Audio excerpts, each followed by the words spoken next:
இந்த போறப்பு தான் நல்லா ருசிச்சு சாப்பிட கிடைச்சது.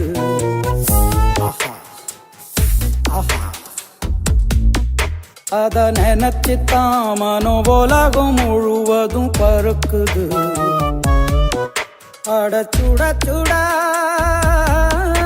அட சுட சுட அந்த மதுர மல்லிப்பூ இட்லியே மீன் குழம்புல கொஞ்சம் புரட்டி சாப்பிட எச்சிலு ஊறுது உள்ளுக்குள்ள. இந்த போறப்பு தான்